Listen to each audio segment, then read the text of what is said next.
Hi y'all, welcome to Charot Room with your Queen Mother of the Ball, which again isn't happening anymore. Only FaelnarTe. And I'm Angel Qinan. And I'm Kim Chan. Oh, cute. And today we have a very special guest. He is a YouTuber, a film lover, and our first Cis Straight Ally on our show. Welcome 8bit_otter, Bret. Hey, thank you for having me here. It's a lot of fun. Welcome. Yeah, great to be here. I'm glad that you're here after all the comments that you put on like our episodes of Charot Room and stuff like that. So thank you. Sure. Of course, yeah, it's a lot. I learned so much from watching the show. So thank you for putting that and uploading it. Yeah, thank you for watching us. It's nice to know that somebody's actually watching us. Oh, I'm watching. Yeah.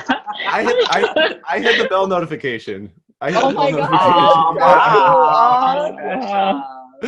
Yeah. Very sweet. And you also have a YouTube channel, right? I do. Yeah, it's 8bit_otter, and then I do video games. I talk about basically normally Pokemon is what I've been mostly doing, and Cuphead is a video game for the Switch, and Animal Crossing, of course, if any of you played that.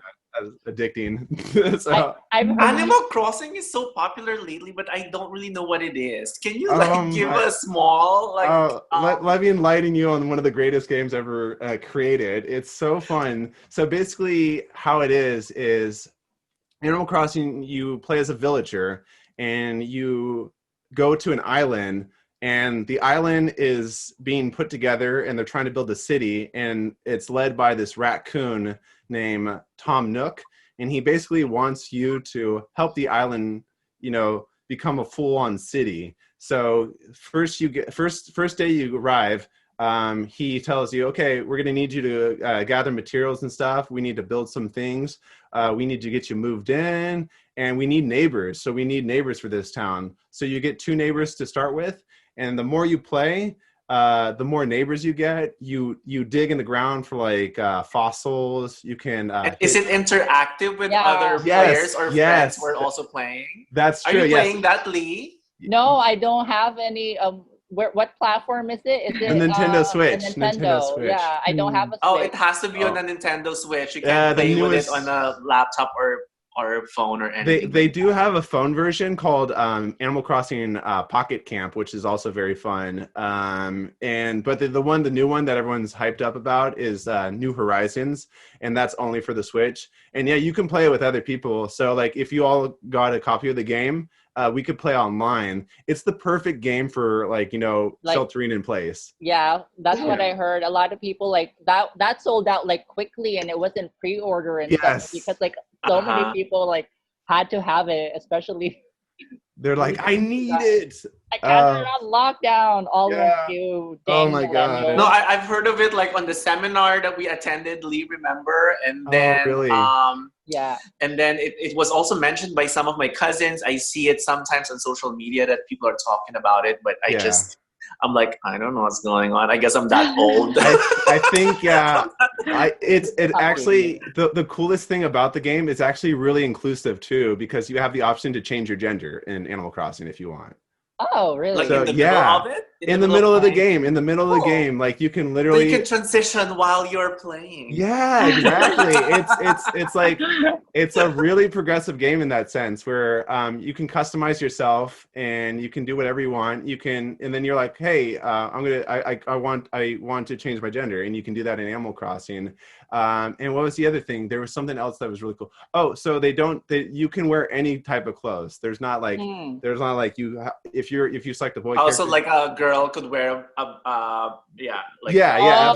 It doesn't have to be the specific gender. Yeah. So and then it actually works out for everyone, because there's this awesome very like it's like a regal kind of like it's supposed to be for women. It's women's clothing, but it looks like something Prince would wear. And then I wear that with like my my top hat, and I kind of look like an all-star. So I'm wearing like a jacket and then like a top hat, and then I got my little accessories. So I'm like, yeah, I look like Willy Wonka. Maybe I should check out the pocket version. I used to play Ultima Online and Second Life, and of course my characters were female. Like that's before transition. It's kind of my outlet. That's awesome. That's myself.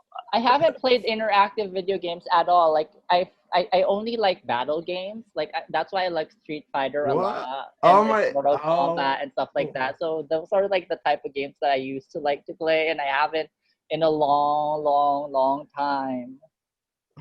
Do you play video games, Cam? Yeah, I do. Which one? Well, like Marvel Fight or the Champions. Those. It's more of like what Lee said, like the arcade games. The arcade, yeah, Violet. That's so funny. I think the last game that I played was Super Mario Brothers. Like the what you call this, like Mario Party, like where you can actually there's Mario Kart. Like the different various like Mario games in it. I forgot. So yeah, there's the Mario Party is the one with the mini games. Yeah, that games one. you play on the board. Yeah, so that's like Monopoly on steroids, where it's just like you roll the dice and then you get to a certain spot. You got to do a mini game. You're fighting against your family. You're ruining relationships. It's good fun though. Nice. Yeah. I know Kim looks very good as Electra.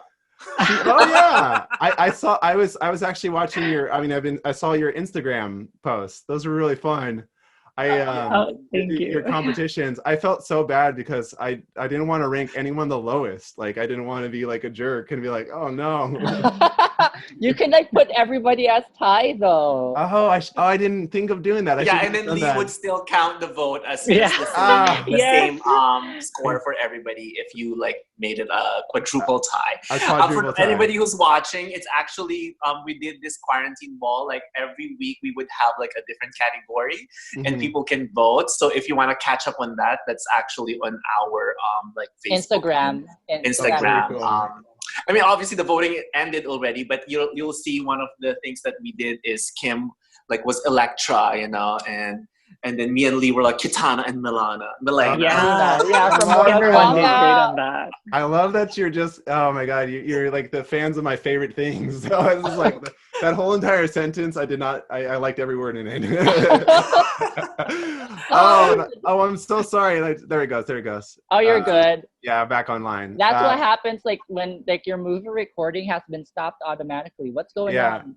Oh, that's it. I just got a facelift, and that's my new tattoo. So I don't know what's happening, but It's because it's very high tech. It's just very high tech. Technology, man. It's just like Brett here is using a real camera, and we're just using our phones and laptops cameras. Yeah. It's weird because your laptop in all your cameras look like so high quality. That's why when I watched your videos, I was like, they must be using like top tier webcams.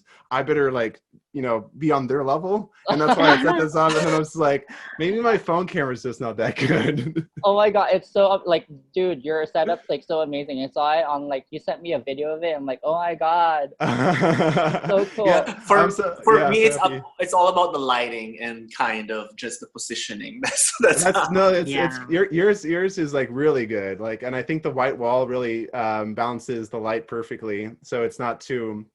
Yeah, sometimes when you get a white wall, it's just overexposed, and it's just like you're going blind looking at it. But your wall is perfectly lit. Well, thank you. Yeah, good like lighting. Me. Just kidding. Angel, that's the best lighting I've seen. Right. So you always comment on our episodes. So what's the biggest thing that you've taken away so far from watching? Sorry to put you on the spot. No, that's good. That's good. I think your stories about growing up in the Philippines and how it's different, because I'm from America. I don't know how other countries operate, and especially when it comes rights for people and everything. It's just it's interesting to know that. I think that was your story about growing up. I thought that I related to that, and I think it was really interesting. Just telling us how it is to grow up in the Philippines. that was one great story. And I really, yeah, I really like felt for you, and it's like, oh man, it's so like try to be accepted is like the hardest thing for anyone to be, and it's always stressful. Like I get like super anxiety when like I'm like, do people like me? Do people like think I'm nice or what?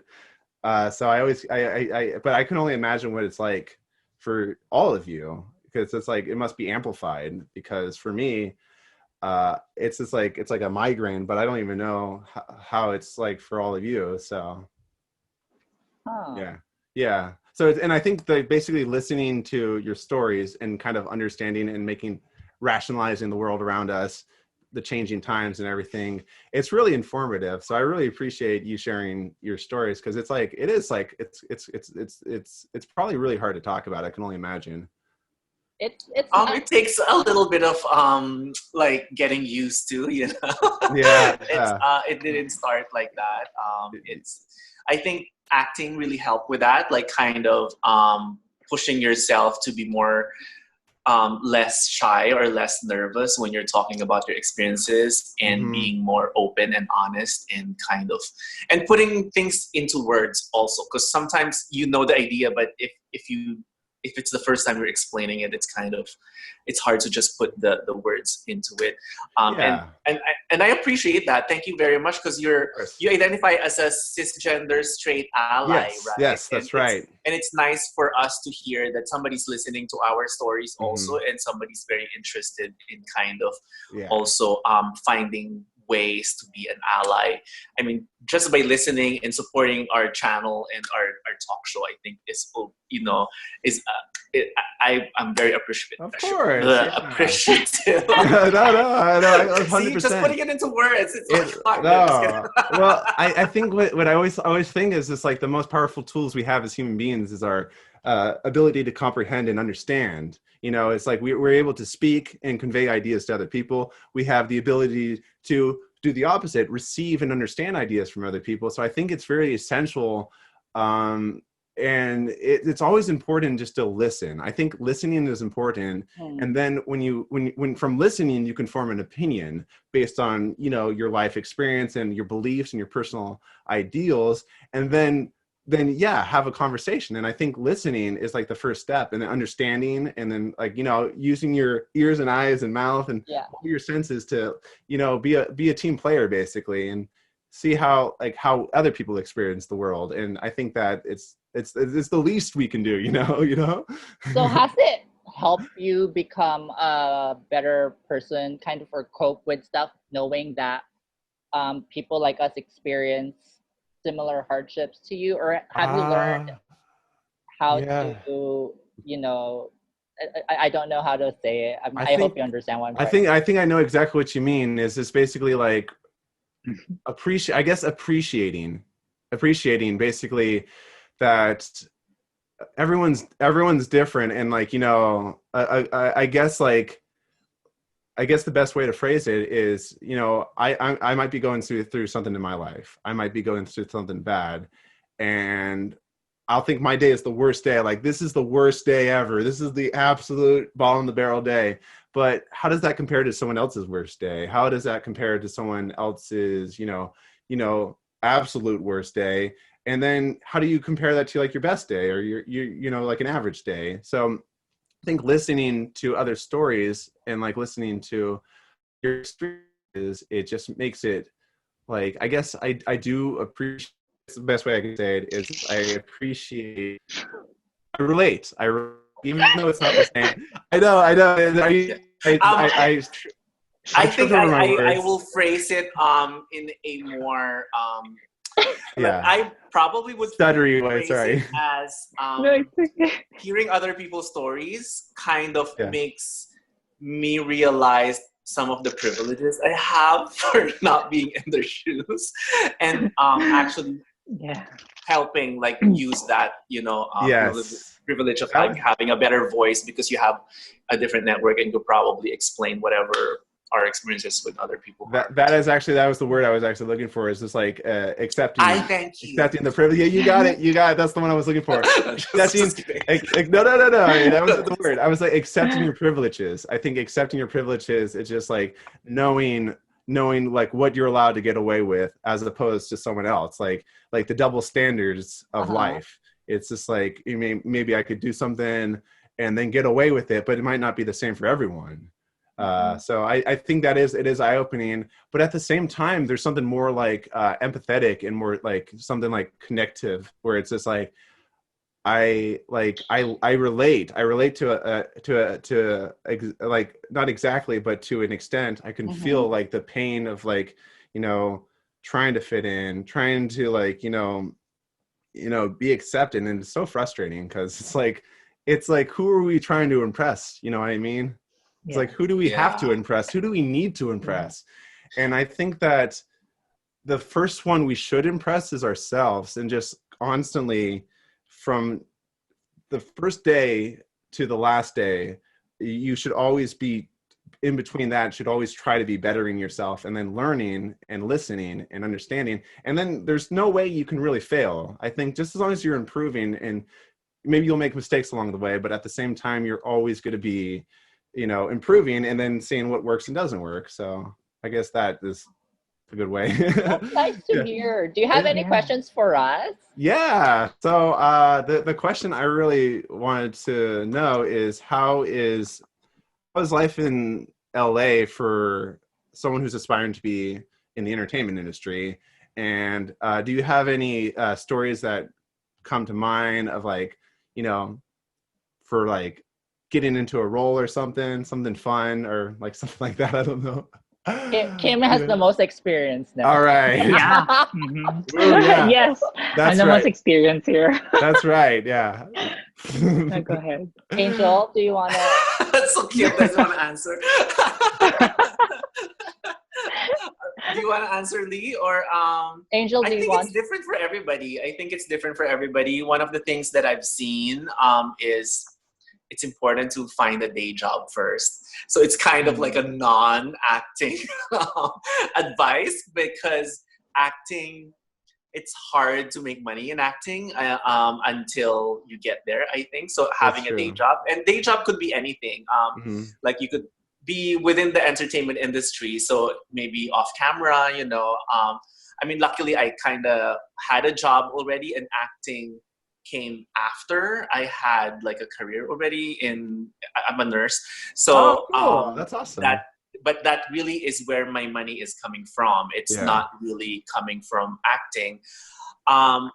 So I think the first thing is, having something to support yourself, and then just like poking around, seeing how you could like join in.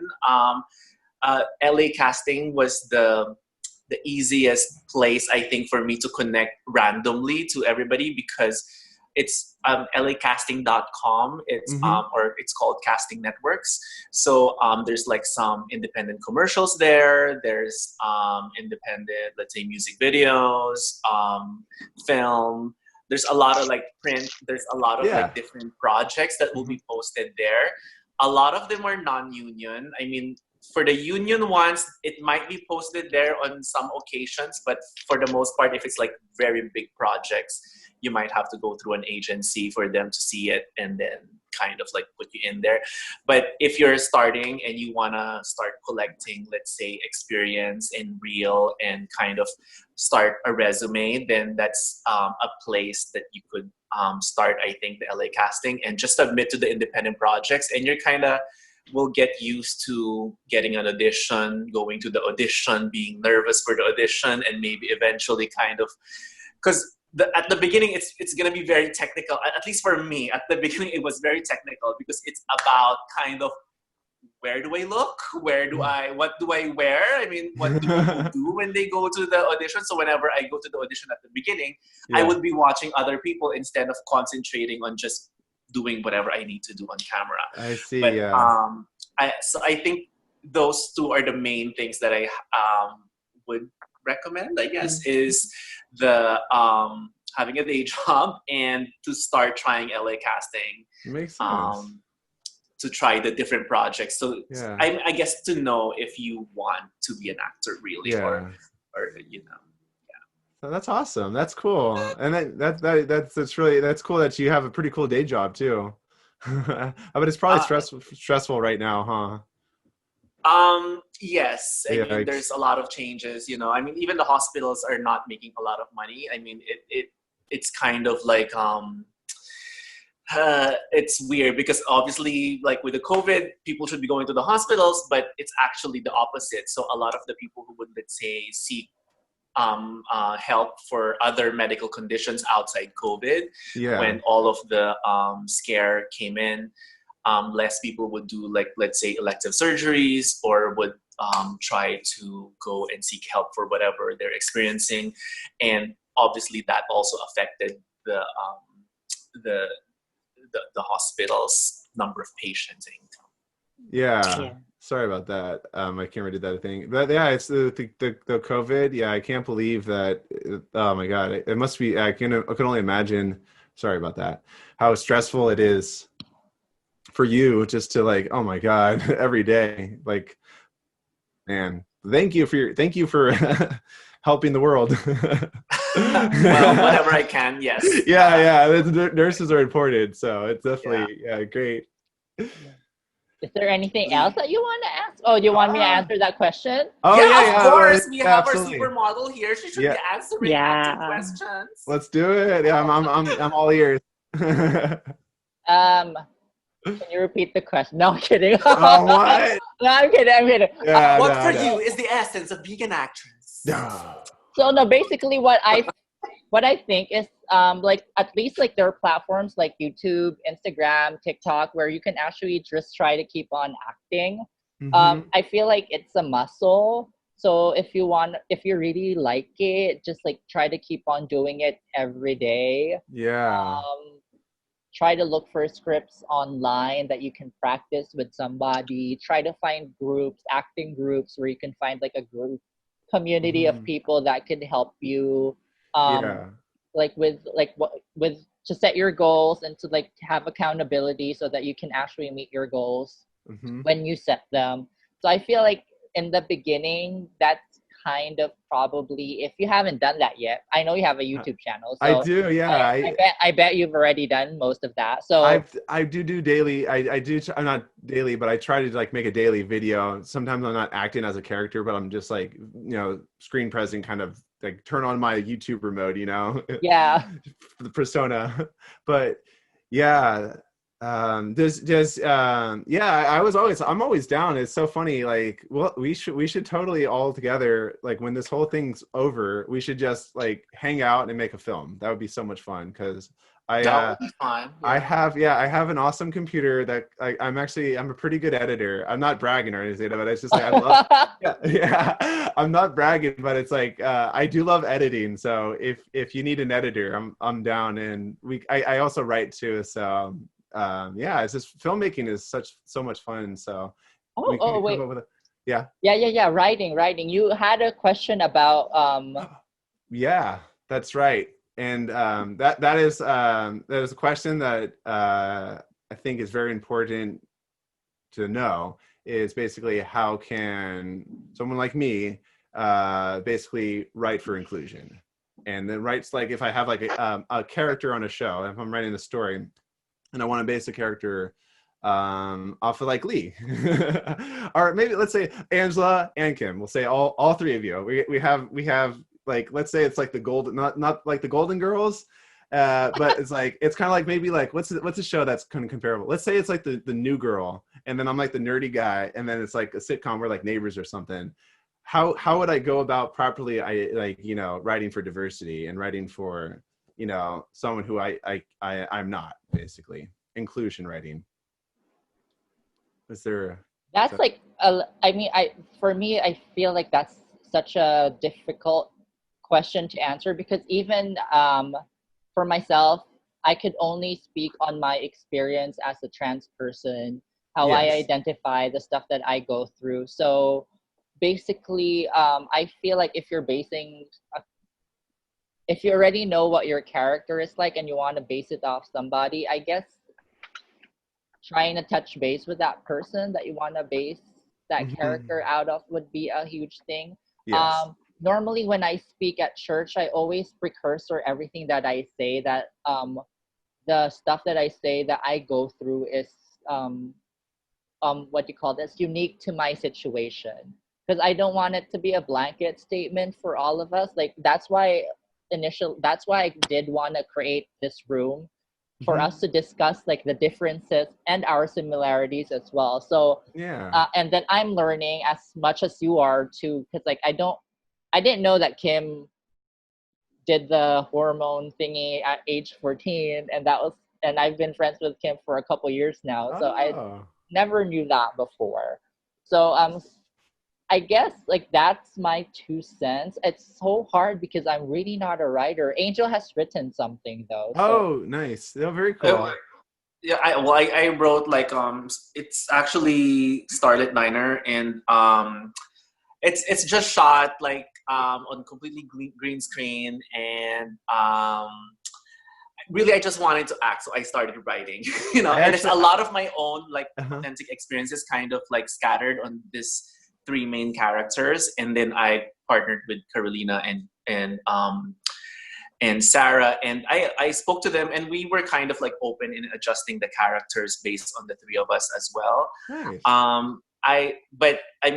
I don't really work for like the big companies or anything like that. Those are like independently produced, low budget web series that I did. So I don't know if I want to claim that I'm a writer because of that, but, or I'm an expert in terms of writing. Claim it. Yeah, you can. Claim it. But I think the main thing is maybe partnering with somebody who knows, you know, so that I mean, because it will be a collaboration between the 2 of you. It doesn't mean you're going to let the other person write everything, but at least if there's an input about something being realistic or not realistic, or being, you know, offensive or not, you know, or being too stereotype or anything like that, then maybe you could take that into consideration, and then maybe agree that it's really necessary for it to be there or something like that, and for it to end up there, you know.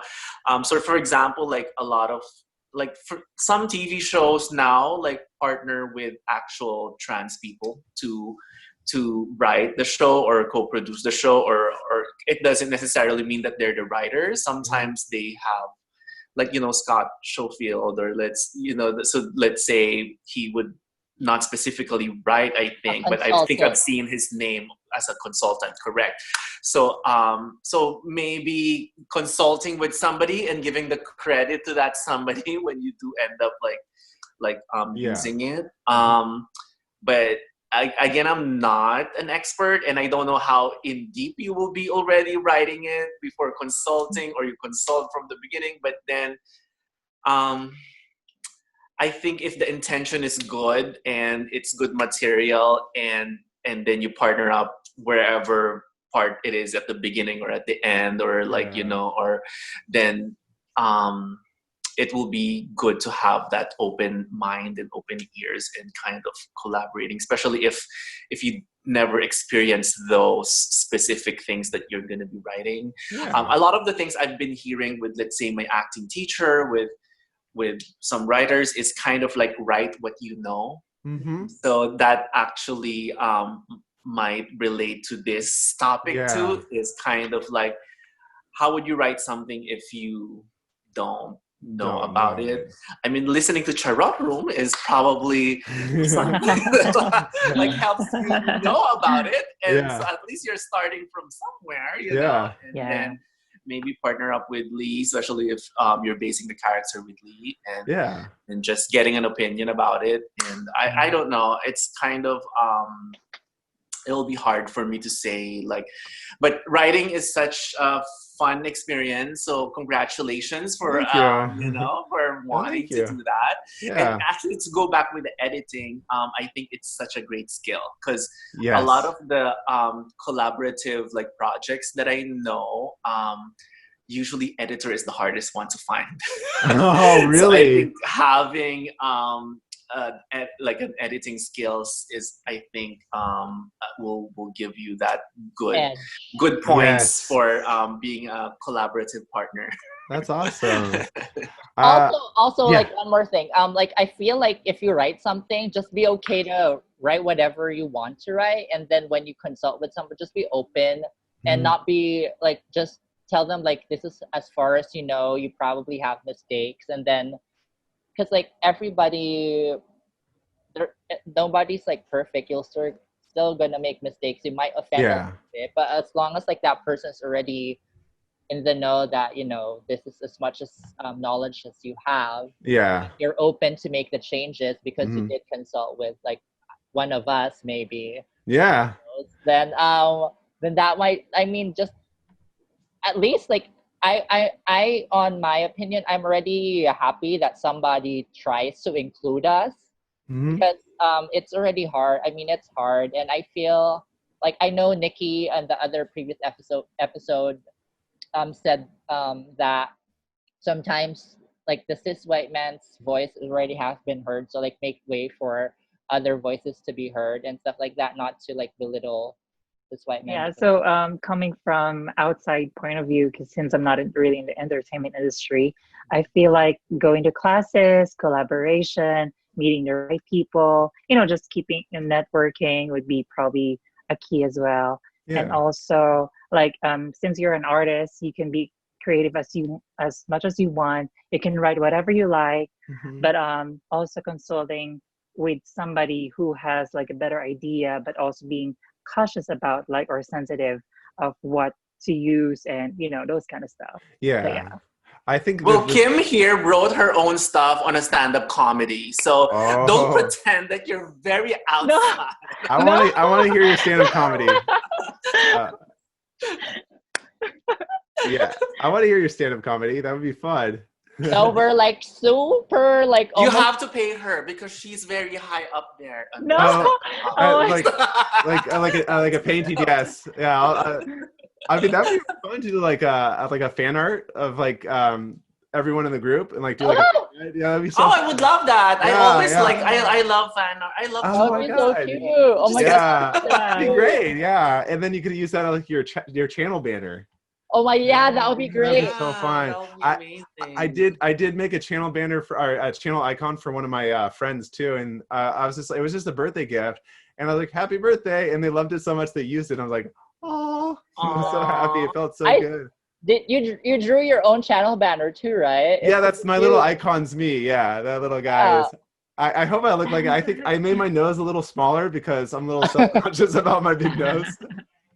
So I'm always just like, my nose is always like 2 sizes too small in my illustration. So we're almost running out of time. So like, Fred, would you want to like promote your channel? Like, where can we find you? Sure. So I'm Bret Smith. I run a channel called it's called 8-Bit Otter, and that's just my user handle. And I just talk about video games and have fun. And if you ever want to come on the show while we're streaming Animal Crossing, I have a Discord, and we can always chat via Discord, so that's always fun.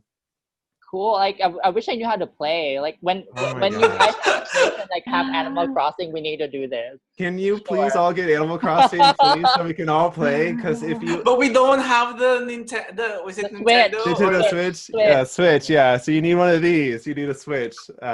Oops. Yeah. So yeah, but if you get it, please get one, and then we can play together, because it would be fun to see like what kind of island like Kim comes up with, what kind of island Lee comes up with. This is all your islands would be fun to visit. Yeah. And Angel's Island would be. You get to name your island too. That's the best part. You get to custom name it. So.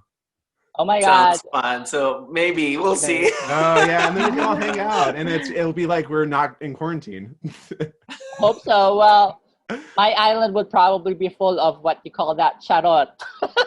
Oh yeah. Hey, and if you can also customize illustrations, so you can make like you can customize pretty much everything in that game. So, it would be cool to see what you come up with. I feel like it's an artist's haven because you can be super creative with it. Yeah, and it's like there's so much you can. I think everyone would appreciate it. It's a little addicting though, so be careful. I spend a lot of time so much. I'm kind of embarrassed. You are a gamer and you have a gaming channel, so Yeah, I guess so. It's less. It's more productive when you say it like that. You are working. Yeah, because for you it's an investment because that's kind of your branding. That's true. I like the way you think. All three of you. Thank you again for joining us, Bret. Thank you for having me. It was so much fun. It was good to meet all of you. All right. Yeah, it's so much fun. Thank you so much. Yeah, thank you too. So I might start like playing. I mean, like you know, it's kind of like exciting just to hear about it and Kim, would you be down to play too? Yeah, I am. Yeah. Kim's definitely going to have sunglasses. Okay. Oh yeah, you can do that. You can do that. All right, y'all. Are we getting cut off? Yes. Bye. Bye. See ya. Thanks. Have a good one.